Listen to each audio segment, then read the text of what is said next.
woman shocked after her partner of 25 years with whom she shares 4 kids demands prenup because he's now worth millions. By the way, not married for 25 years. They raised 4 kids. I mean, they brought up the topic of marriage. She must have brought it up. And he says, sure, I'll get married. You got to sign a prenup. She's like, but I've sacrificed my career to raise these kids. Yeah. And you decided to stay with this guy. You chose to have babies with this guy. Let him get away with not marrying you for 25 years. And now you want to get married? You're mad that he wants a prenup?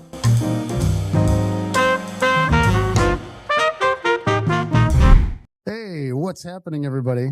Hey. Rafer Palmer, Rahul Iyer, world's greatest divorce podcast. The I Just Want This Done divorce podcast, coming at you live at 5x5, as they say in the military, with communications. We are in the Chi, as WGCI, one of our stations in Chicago, their motto used to be, we run the Chi, which I loved. It was on billboards. And now we run the Chi. So watch out. So anyway, we also have billboards up at 290, 294 interchange. By the way, how smart, successful people get divorced in Chicagoland, STG Divorce Law, ladies and gentlemen. Okay, so let's get to it. You've been waiting patiently since the last show because you're a big fan and you watch every episode. Thank you. And like, share, and subscribe, by the way, to the I Just Want This Done divorce podcast. With me, as always, my co-host, Rahul Iyer. Hey. Fabulous dresser and impresario. And yours truly, Rafer Dalton Palmer, the only divorce lawyer with 3 names living in LaGrange Park, Illinois. So maybe, I'm not sure. we'll make it up. The world's #1 divorce podcast as rated by us. So we got a fully loaded show today, which proves why it's the world's greatest divorce podcast. Today, we are talking about a bunch of interesting stuff. We are going to tease and please as we like to. So here we go. We're going to go from the back to the front. So you know what you should wait for. So don't skip any part of this one today, folks. 2 ways to start expressing your needs in your relationship. Good. Got relationship advice today. 7 signs someone is unhappy in a relationship. Also good to know. Remember, folks, we are the pro-marriage divorce lawyers. We want you to stay married. A good marriage is better than a good divorce any day of the week. We are busy enough. Try to stay married if it's working for you. The Tinder Year and Swipe 2025 report is out. Rahul's going to talk about that. We've got an interesting comment we got from X, the artist formerly known as Twitter, with a request to discuss a topic about why are divorce rates down. People are using AI to resolve their divorces, not lawyers, individual, regular people. There's an article on that to talk about, are thirst traps grounds for divorce? We're going to discuss that. Channing Tatum split issues and talking about divorce split with Channing Tatum. Some facts, interesting legal stuff about that. And woman shocked after partner of 25 years demands prenup. And that's an interesting story we're going to get into. And to lead off the show today, which we'll start with, Kandi Burruss Ken Tucker win versus a prenup. Okay, let's get rolling. So we're going to jump right in. Rahul, how are you today? Excited. We got a fully loaded show, and I'm great. Let's go. This is from Us Magazine. This article just came out recently, a couple days ago. And it says, why Todd Tucker's chance to win. Winning has got to be in quotes because does anybody really win in divorce? Not usually. I mean, I guess you say if the person wants the divorce, they're winning in that they're getting free from a marriage they don't like. But divorce can be very destructive, as we all know. So I was intrigued by this headline. The article says, Kandi Burruss' estranged husband, Todd Tucker, might have a fighting chance at winning his prenup agreement in their ongoing divorce, but it's tricky, legal experts warn. We ethically can't say we're experts, by the way, in their state of Illinois ethics rules. And this is a quote from a divorce lawyer. Said, anytime a person signs a prenup days or hours before the wedding, they're creating an argument to be made later that they were under duress or undue pressure to sign the document. She noted this legal argument only holds weight if Tucker can prove his argument meets certain factors. While she believes Tucker had, quote, ample time and opportunity to call his lawyer before signing the prenup ahead of their wedding in 2014, Davis said, in rare chance that Kandi's lawyer fraudulently asserted that Todd's attorney signed off on the terms of the prenup when they had not, it might be a chance to win. That's convoluted. The fact that Todd had an attorney on retainer, was discussing the prenup with him for months preceding the wedding, makes his argument a losing one. Anyway, then they talked to another lawyer who's not involved in the case, said it could come down to unaired Bravo footage that Burruss is using in their divorce battle. Georgia requires full financial disclosure, voluntariness, and absence of coercion in prenups. Now, that's pretty similar across the 50 states, right? Mm-hmm. You mostly, I can't think of a single jurisdiction where that's not a requirement. Yeah. And it's part of most states have signed on to the Uniform Premarital Agreement Act, UPAA, which has this stuff in it. And they do some slight variations, but it's disclosure and then typically undue duress. So it's laying out all your financial stuff and then, assets and liabilities and income. The duress has to be really pretty outrageous, right? The wedding-related footage might be significant. If the footage depicts Kandi or her family exerting undue pressure, setting last-minute deadlines, this is a quote, or presenting the prenup under emotionally charged circumstances, Todd's argument can be persuasive. So we have something we don't usually have, or maybe, which is apparently video of the prenup interactions, not the signing, right? Or the days leading up to the prenup or how it's being presented. But again, if he had an attorney on retainer, I still think it's a large thing to climb. Yeah, I agree with you. And it says, if the footage suggests he didn't fully understand the terms, didn't have a realistic opportunity to consult counsel, or rushed into signing, Georgia courts might view those factors as weakening the enforceability. He's going to have to prove involuntariness. Even with video, you're going to have to show something pretty extraordinary, right, in the footage to get a court to think that this guy somehow was hoodwinked into signing a prenup. Exactly. And you have to make sure it wasn't edited in a weird way, like reality TV typically is, to sort of create dramatization where it doesn't exist. Yeah, you're going to need a chain of evidence thing, which is what we talk about. You need somebody to testify that the footage was unedited, that the stuff they're looking at is the raw material. Otherwise, they could say this thing was edited and chopped up to make it look different. And it says the star, I guess Kandi stated, she's from Real Housewives of Atlanta, for those of you playing the home game. She alleged that he audibly announced that he was, quote, good to sign the prenup during a private encounter with her. And after talking to his lawyer on and off camera, that's a quote. There's a custody fight going on. The thing is, I don't know how a guy marrying a celebrity argues he's like surprised by a prenup. That's standard issue in this world. Right. And if you have an attorney and you've signed it, I think you're going to have a hard time proving duress, irrespective of what may have been said leading up to it. Exactly. This is why these headlines are misleading. It's like clickbait, like, oh, he's got a chance to win. There's a difference between a chance to win and a chance. Okay. Is it an 80% chance? Is it a 5% chance? Right? Rahul, what would you say is that if you would guess on average, the chance of success at knocking out a prenup, just ballpark it for the listeners, what would you say is the chance at knocking out a generic prenup? Oh, probably 0 to 5%. Yeah. Realistically, they're generally bulletproof. And you got to show something really out there. The undue duress thing, people just go, well, I was pressured because I signed it a day before the wedding. That's not undue duress. Nope, it's not. If you've got a lawyer and stuff like that, even if this thing's dropped in front of you a few days before a wedding and you sign it, you have an opportunity to get an attorney to talk to you or whatever, and there's financial disclosures, you always have the opportunity to not get married. That's the thing. This is a voluntary act. Nobody's forcing you to go to get married. Exactly. Courts really have trouble with overturning prenups, and it's done. Fighting the prenup or challenging the validity is a tactic used by lawyers to create uncertainty and generate cost to help batter the other side into submission, to say, look, we're going to keep fighting over this issue and it's going to cost you a lot of money. So why don't you just negotiate something better? Exactly. Just give me a better settlement and we'll just go our separate ways. You're going to end up spending more than what I'm asking for anyway. And that was what was going on in the Costner case for a while, until they kind of realized with that poison pill, they were getting into trouble. And we've talked about that in many episodes early on in the show, in the history of the show. If you watch the first several episodes or look through them, we talk about Costner's prenup and how ultimately it held up. And the chances of this guy being successful, in my opinion, are slim and none. But the video would have to be something really damning in the video. But even then, I don't know how this guy claims he's like clueless about what's going on here. So anyway, interesting story. And it brings up this issue of, are prenups something you can overturn? And generally speaking, they aren't. And the chances are slim. And I just feel bad when a client will talk to us and say, well, this other lawyer told me there's a chance, or they litigated prenup for a long time and then come to us and they're frustrated and they say, well, my lawyer said there was a chance. Well, there's chances and there's chances. Yeah, well. And I don't like pumping people full of sunshine when I don't think I can deliver. In our firm, that's not our philosophy. Yeah, there's a chance I'll win the Powerball and become, an overnight billionaire. There's a chance. You want to know how slim that chance is? Exactly right. So tell us about, now this is really interesting because we got another prenup story, Rahul. So Yes. this rolls beautifully into this next story. So we came across this one and we had to tell you about it because it's amazing. So, because it ties into a bunch of things. Tell us about this story, and I want to riff on this because there's a lot here. Yeah, so this is from the Dave Ramsey show. I guess it's a People magazine article.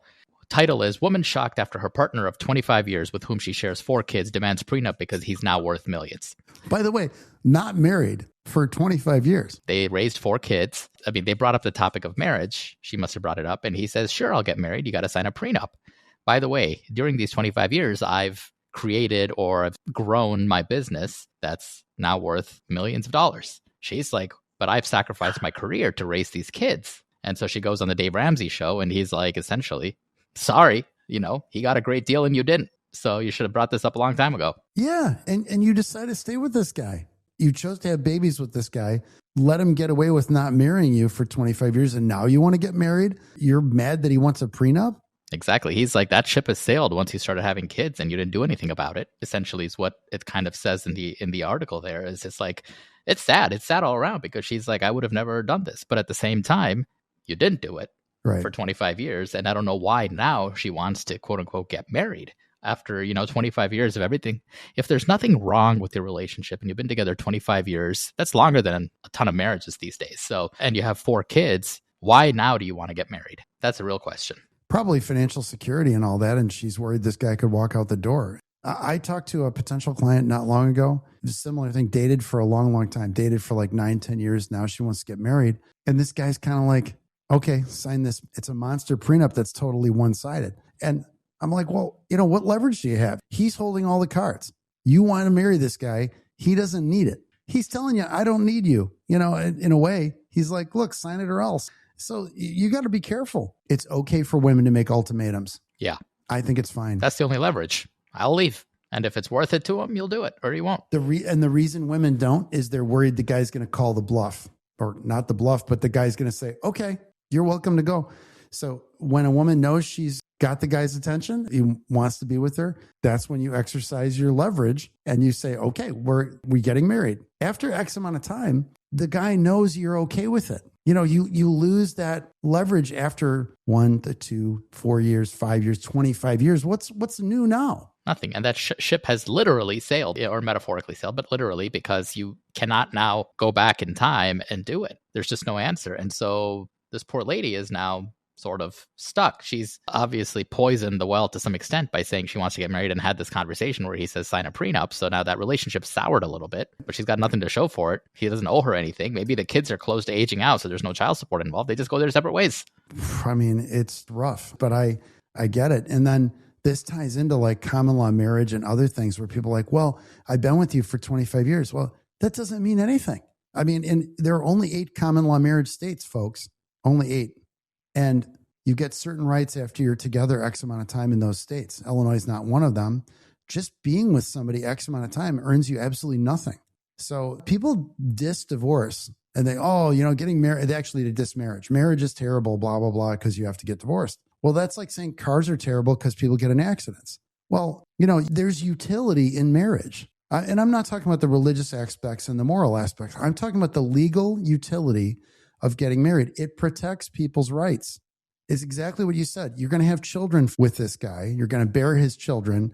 You are going to make sacrifices, et cetera, et cetera. You get protected by the law for making those sacrifices. Now, I know guys are going to get mad at me and say, what did she do all these years? I made all the money, blah, blah, blah. And nowadays, a lot of the women make the money, or it's equal or close enough. Both people are wage earners. But a lot of times the wage gap is because women typically stop and have children for a while. Well, they're sacrificing. Yeah, they slow down, they make a little less money, whatever it is. But in any event, they're taking some risks because if the guy dumped them, they're out of luck. And they've traded X number of the best years of their lives and had children and slowed their career down for some other guy. Also for themselves, to be honest, it was good for them too. It's like, yeah, if you don't get married, you get nothing. The marriage laws, there's a pro to that side. It protects people and it defines the relationship.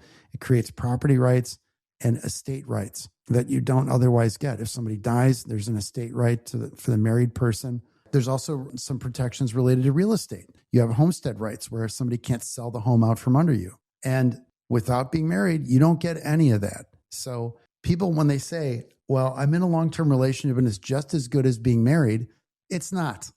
It's quantitatively and qualitatively not. Emotionally, maybe. Yeah, absolutely. And I'm not, by the way, not judging whatsoever. Everybody's got their deal. You know, my dad always says, if they didn't like it, they wouldn't be doing it. Right. He's been telling me that when I was a kid, you know, if I complained about something, if you didn't like it, you wouldn't be doing it. We're not in a prison camp. Anyway, I'm getting philosophical, but the long and short of it is the ship has sailed, like you said, for this lady to do this. And be forewarned, if you're willing to be engaged in perpetuity, then you're taking a big risk because one day the guy can serve you with eviction papers and throw you out of the house. Even if you had kids with them, get out. We're done. And then they'll pay child support, but that's it. And college expense contribution, then they're done. And it's like, there is a point that you have maximum leverage. And that's when it's time to exercise that. And there's nothing wrong with that. That's what people have done historically forever. And there's a balance. What do you think about that? No, I agree exactly. I mean, I think you have to essentially look out for yourself, as exciting as it might be, as much as you expect the best in people. Those things change over time, and you might not want to get married initially. But just from purely a dollars and cents or a numbers perspective, if you want to make sure you have your belt and suspenders regarding your financial security for the future, if you realize you're not going to be as financially secure as this person, and I mean, she couldn't not know that this guy was growing his business, right? I mean, what does he do every day? You know, it's not like he's, again, an overnight Powerball billionaire. And they move into a nicer house and they buy a BMW. She knows whatever, what's going on. And, you know, right. They've had 4 kids. So at some point, you know, after your first kid even, say, hey, you know what, before we have more kids, let's get married or something. Well, and this guy's got to be thinking, why now? Why are we interested in getting married 25 years in? The guy's got to think, this can only be financial. We're done having kids. Right. Exactly. So is she planning on dumping me after we get married and then I'm done? I mean, that's got to be what this dude's thinking. Well, it would be really like an alimony play, right? Because, you know, property-wise, even if they get married now, even without a prenup, everything he's got is non-marital. Okay, great point, ladies and gentlemen. This lady's not going to get any of his, thank you, Rahul, great point. If they get married, she doesn't get anything that came before the marriage. It's an alimony play strictly. Mm-hmm. And if it was a common law marriage state, they'd already be married, theoretically. So again, I think it's just a strictly alimony play.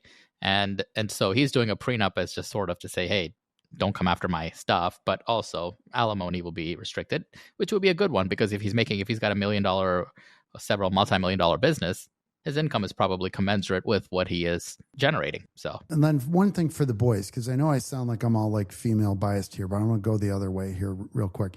You don't have to get married. You know, they ask. You can say no, and then she moves on, and you find another lady. That's fine. Also, everybody can ask for a prenup. That's when people say, "Oh, divorce is terrible." Blah blah blah. Well, get a prenup. That's why we want prenup. That's why we say we want prenup. Get a prenup, like we're talking about, and you'll limit your risk dramatically.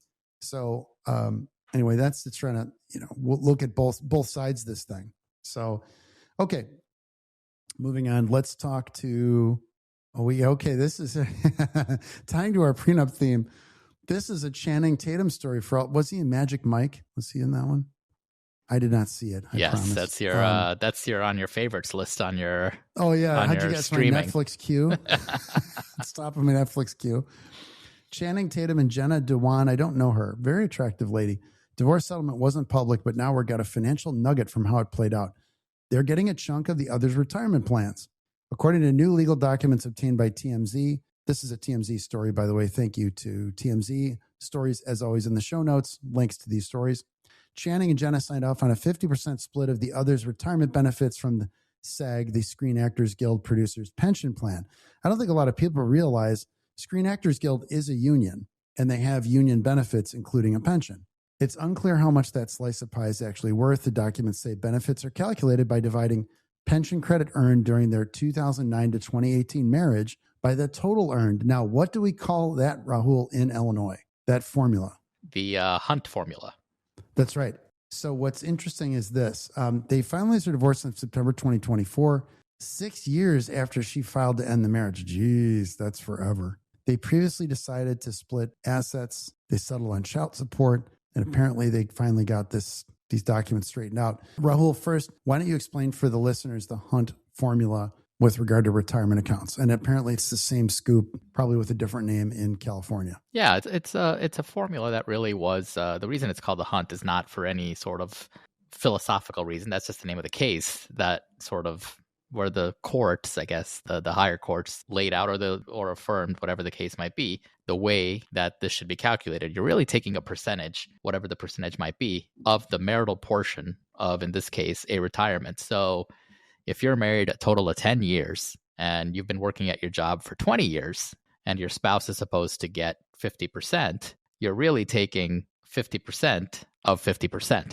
which is 25%. So that's really, in essence, the Hunt formula. So you kind of take the total number of years worked as a denominator. The numerator would be total years of marriage. And it has to be either the same or obviously less. So you'd have a percentage, and then take that percentage, which would be marital portion, multiply that by whatever the equitable allocation is, usually 50-50 for retirement, unless the court or you guys have agreed to a different percentage. And that is the percentage. So 25% of your pension would be going to the other person. And this is done with pensions, 401ks, things of that nature. So the important thing is pensionable years, not only before the marriage, but after the marriage, stay in the pocket of the person who earns the pension. The marital portion is the part that's being divided. So if you continue to put money into your pension afterwards, like you do 30-year career, 10 years in the middle is the marital portion, that's a 1/3 ratio, 10 years out of 30. Then you're dividing half of let's say 50-50 of a third.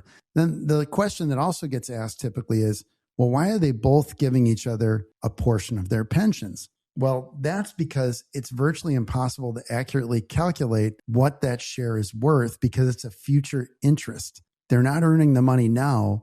It's sort of speculative as to what it'll be worth down the road. They can get some estimates. People value them with some reasonable sense degree of certainty, but it's never 100% accurate. Yeah. So typically best practice is to do it this way, where each of them gives the division of the pension plan and they exchange it. And she's going to get a check as a part of his plan.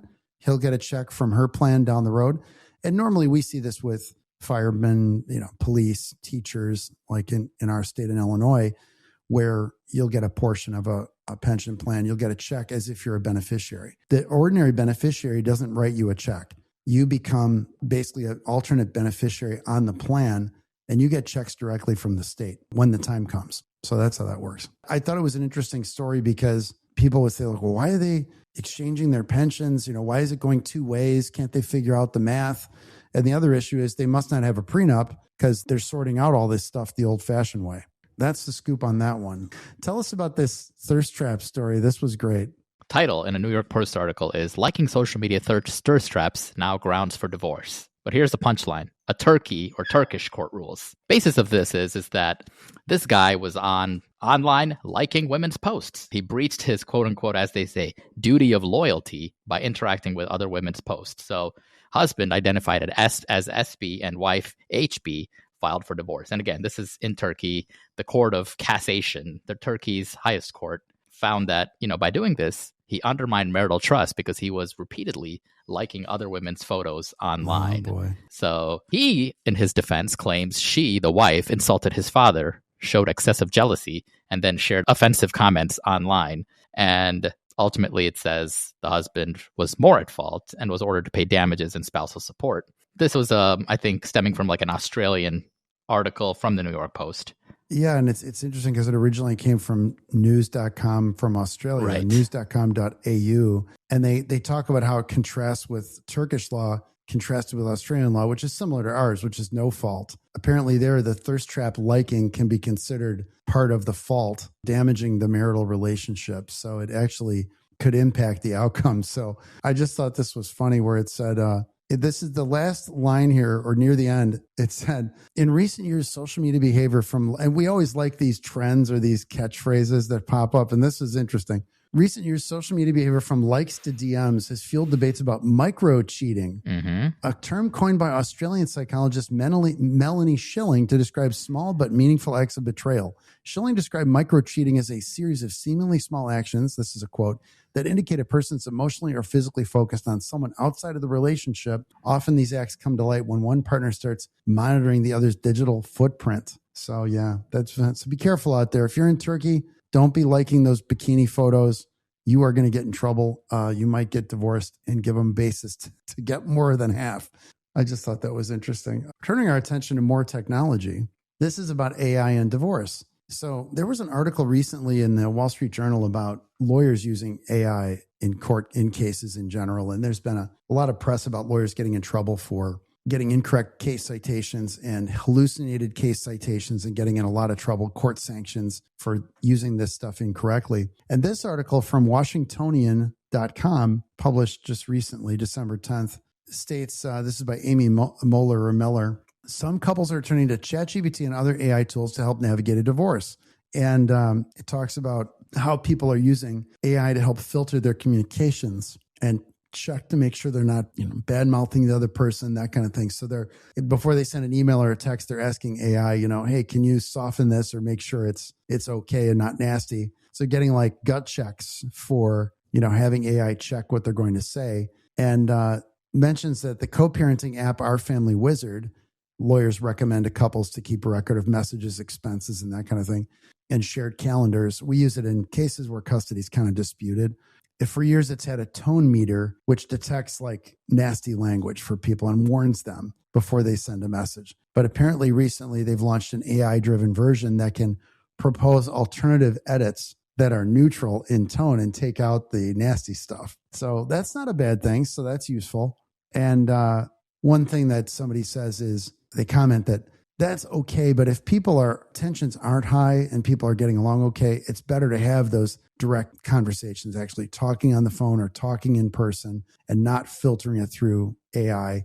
That's better for, high conflict people. I agree with that. I think there's a high signal to noise ratio, meaning when you communicate face to face or on the phone, the emotions come through much better and you're much more likely to be understood. Absolutely. And you don't want to use a cookie cutter sort of solution for everybody under the sun. I mean, different people need different solutions for their individual relationships. And so the tone meter is super helpful for many people who can't stop. They say there's a point here made that there's a sterility to the electronic communication. And when it removes the ability to let people feel the emotions. And I think there's a lot of importance to that, like showing that they care about the children, things like that. The emotional warmth is there, even in the middle of a divorce, that there's positive stuff there.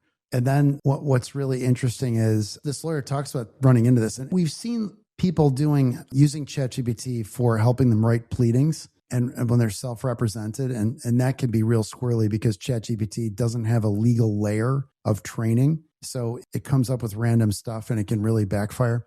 And we never recommend you use it for legal research and reasoning because it doesn't have that. It'll make up answers still. So you really need a dedicated legal AI tool like the ones from Westlaw or Lexis or Harvey for that if you're doing research. So the lawyer mentioned in a high conflict custody case, they noticed that the opposing party's written communication drastically changed once litigation started, which means the written stuff got very nice, but the verbal stuff was still terrible. The lawyer was able to argue that the opposing party wasn't as cooperative as they appeared in the written documents or in the emails. And so I think that's really interesting that they could say they were literally able to show emails before the litigation and texts that were nasty. And all of a sudden, when the litigation started, they got really neutral and pleasant in tone, showing it really an attack on the genuineness and honesty of the speaker, which is really an interesting point.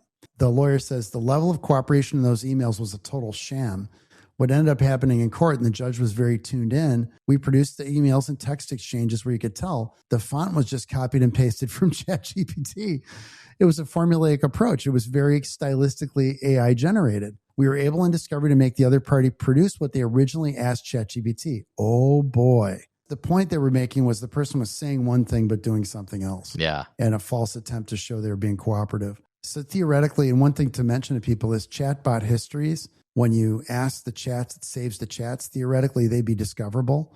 So you could say, I want all of your chat history from the inputs you've made and the outputs to see the conversations you've had. So there's a security concern there for you. I'm sure people are using ChatGPT to educate themselves about the law, but again, they need to be very, very careful because it's not trained on, like I said, legal reasoning. It gets things wrong frequently. So someday it might be there. It's just not there today. These general AI tools aren't built for this. So when you type in something like, here's the money I have, here are the assets I have, how would they be divided in an Illinois divorce? Get ready for a wrong answer. Be careful. You have no assurance that it's correct.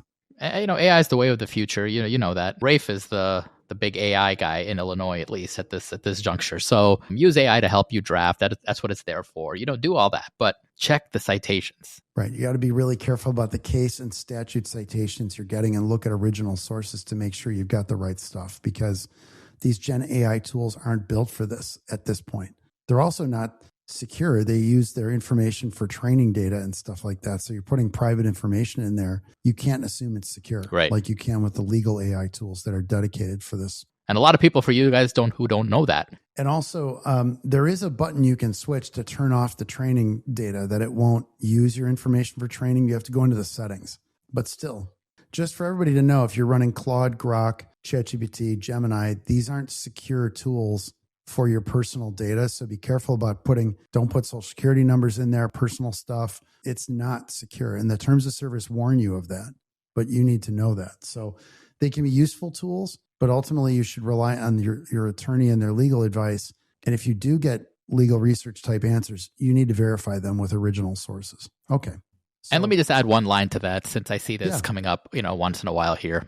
If your attorney says one thing and AI says, or ChatGPT says another thing, your mileage may vary depending on who your attorney is, but I'd venture to guess your attorney's probably more right than the AI is, because I've had conversations with people who've said, well, I was told X, Y, and Z could happen, and so you sort of start asking them questions. Well, who told you this? Did you ask for a second opinion? And by all means, you're more than entitled to a second opinion. Different attorneys do things different ways, different strategies. Right. That's why lawyers have jobs. It's like, it's not, a computer program. There's many different ways to get to a solution. So it's like, no, well, I asked ChatGPT. Well, there's a problem, right? Because ChatGPT, A, doesn't have the whole sort of universe of everything that's going on in the case. And B, it's pulling from sources which may or may not be accurate, may or may not be applicable to your issue at hand, et cetera. So in the legal framework, you have a lawyer. Check with your lawyer what the answer is. And if you feel like it's very different than what AI is telling you, like pulls apart, then talk to another lawyer. Get a second opinion. Exactly. Get a consultation with a couple other lawyers. ChatGPT doesn't have malpractice insurance. ChatGPT is not bound by any ethics rules. And ChatGPT and these other AI tools are designed to please you, which means they will tell you with 100% confidence whatever they say it with so much confidence that you believe it. And it doesn't say, like, remember we talked about prenups where we said, look, there's a 5% chance. Well, it'll just happily tell you that you could blow the prenup up, or maybe you could knock it out. You can't sue it. So it doesn't care. It doesn't have its reputation on the line. So are these tools improving? Yes, dramatically. Early on, when ChatGPT's first version came out, it didn't know Illinois child support at all. It got the law completely wrong. I checked it. It's getting it right now, meaning it at least can tell you what the law is. It talks about income shares and the way that Illinois does it. But would I ask it to calculate child support based on X and Y income? Well, hell no. It's not ready for that. It's going to take a wild ass guess. It's basically a really, really fancy Cuisinart, well, combined with the text prediction system. So they stuff the entire internet, everything into it, and can make logical connections between it. And a lot of the answers are very, very good that it gives. I know because I use it every day, but it's not ready for prime time with legal, especially real life cases. Lawyers are getting in trouble every day, big trouble, for thinking it's ready for prime time too. Lawyers, not even civilians, like regular folks.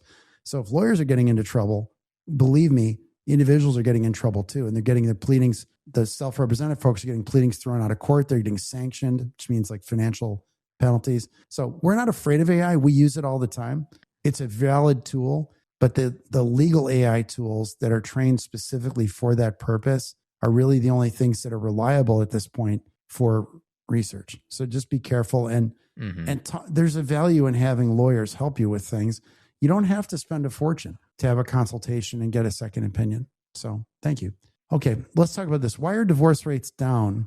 So Rahul, Mike Girdley is a guy I follow on X, a smart business owner. He has good content and he talks about interesting things. And he said, this post was a few days ago. My conspiracy theory is divorce rates are down because so many social media posts show the adult dating scene as hell, which I thought was funny. And then there were a bunch of comments. One was like, one woman said, my theory is fewer couples are getting married. The ones who are might be more vulnerable. The ones more vulnerable to divorcing are just cohabiting, which ties into our previous story. They're together 5 to 7 years and break up, but it's not a divorce because there's no marriage. And you and I have talked about that potentiality before. And then there's a bunch of funny posts here. Some people challenge the stat. Some people say housing is too expensive. That's why they're not getting married. So Rahul, and here's one, or cheating in open relationships are up and people are getting smarter about cost of divorce and staying married as financial benefits. That's kind of interesting. And then somebody says, I think it's economic. So Rahul, let's talk about our take on the show. We've talked about this probably 5 to 10 times on this show in different forms, right? Yes. So what's your take from this? Like, okay, let's assume marriages are down. Or divorces, you mean? Divorces are down. Is it because the dating scene is hell, as Mike Girdley says, and we know about that, or we're seeing that? Well, I think the people who think the dating scene is hell are probably sort of contemplating divorce to begin with. And so it's sort of one of those like self-selecting things. You're not, going into a happily married couples life and saying, well, have you thought about divorce? Oh, yeah. But, dating scene sucks, so we're still married. No, I don't think that's the case, right? I think this is more people. I think there's some sense of a little bit of sarcasm maybe, or some sort of joking sort of a take on this. But at the same time, marriages are probably down, or they are down, which kind of results in a lower actual divorce number. Now, the percentage of divorces compared to marriages, I think a lot of that doesn't have to do with the dating scene as much as probably the economics of it. Sort of to tie into the story from previously, you said getting married gives you that financial security. This is that financial security people are talking about, which is why they don't want to get divorced, which is the economics behind it. Now, people say, well, the dating scene sucks. And so, I mean, sure, people who are thinking about getting divorced say the dating scene sucks, so they haven't pulled the trigger, versus people who haven't thought about divorce at all. Yeah, to me, it's kind of like you're not staying married because the dating scene is scary. That's not enough to keep people married. If their marriage is making them unhappy and they've tried things and they can't make it work, they'll go out there and take their chances. I agree with you that the factors you mentioned, it's a combination of all those things. Look, the Gen X and the boomers made marriages look rough because the divorce rates went way up. And there are a lot of children of divorce out there who saw their parents split up and they thought it was terrible. They're worried that's going to happen to them, so they don't get married, or they avoid it or defer it. We know people are getting married older, more intentionally. There's also this common belief that it's expensive to be married, which I always think is counterintuitive, because isn't it cheaper to team up and share expenses? Yeah. Everything is half as expensive or twice as expensive, right?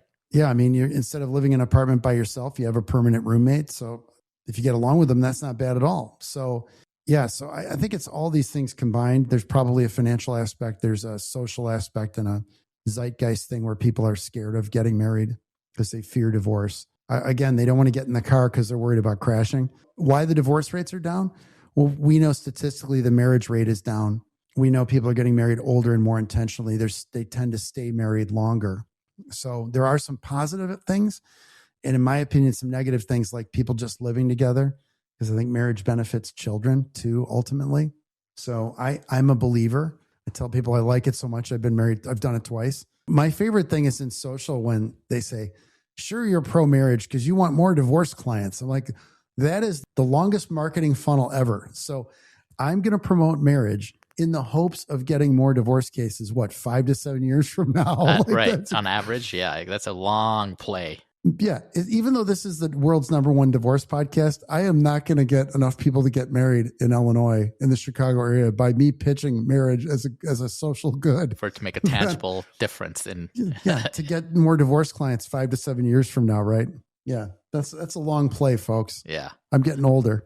Okay. Before we go into the last couple of bits here, a word from our sponsor. So STG Divorce Law in Chicago is how smart, successful people get divorced in Chicagoland. And Rahul and I both work for STG Divorce Law.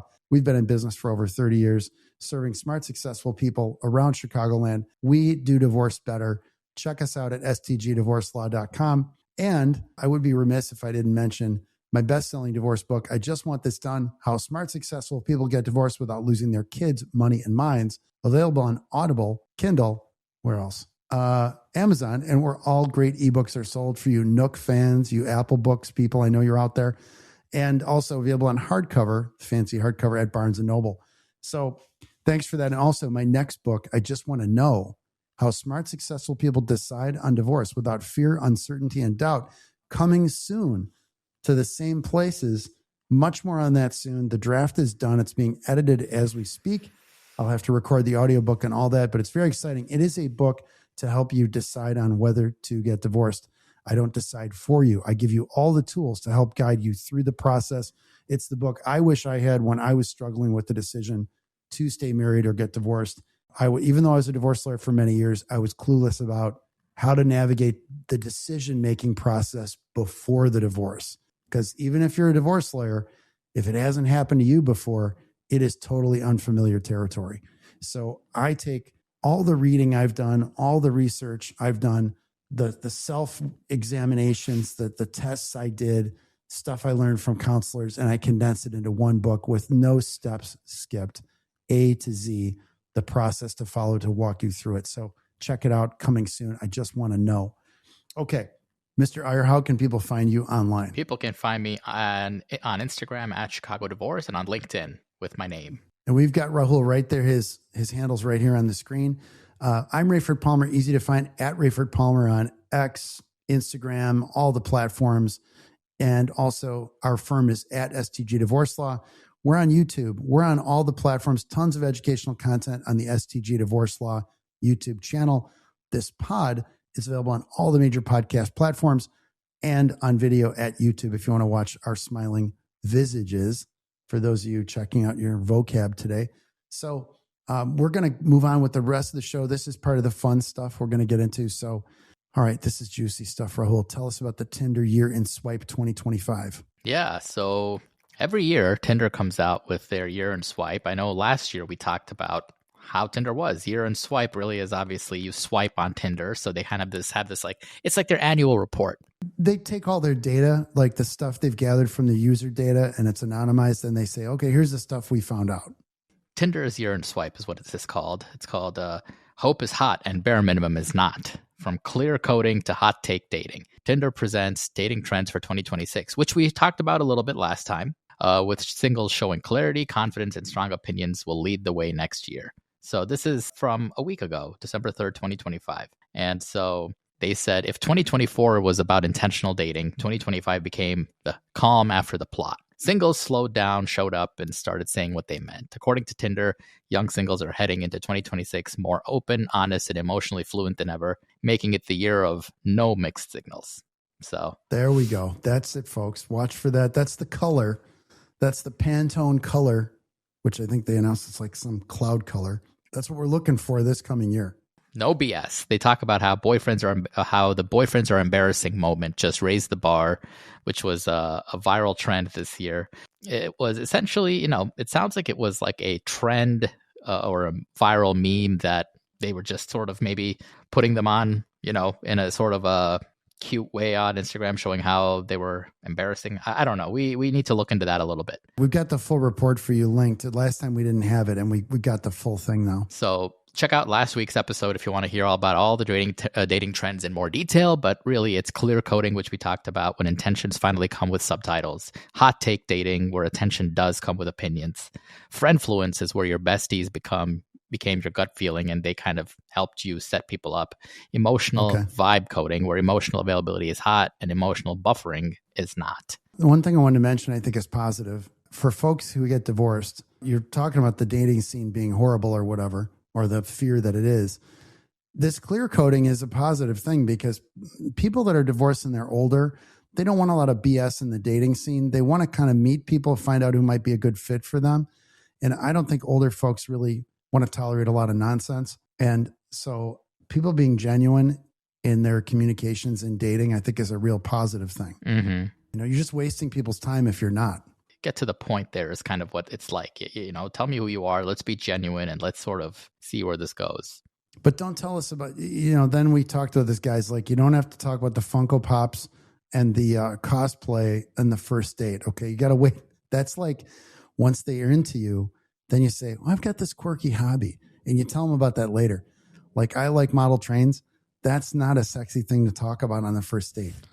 You know, I'm a big fan of trains. You keep that under wraps because that is not something the ladies want to hear about on the first date. They don't need to know your quirky hobbies. Need to stay on the down low, and you got to talk about the cool stuff. Like, I like surfing, I like sailing, whatever. You know, the James Bond stuff is always good to roll out on the first date. That's the cool stuff, and then you get the quirky stuff later, which makes it a little cuter and a good like sort of a foil with the machismo things. Right, because they're already into you, so now you can say, oh, by the way, I have Labubus which I just learned about.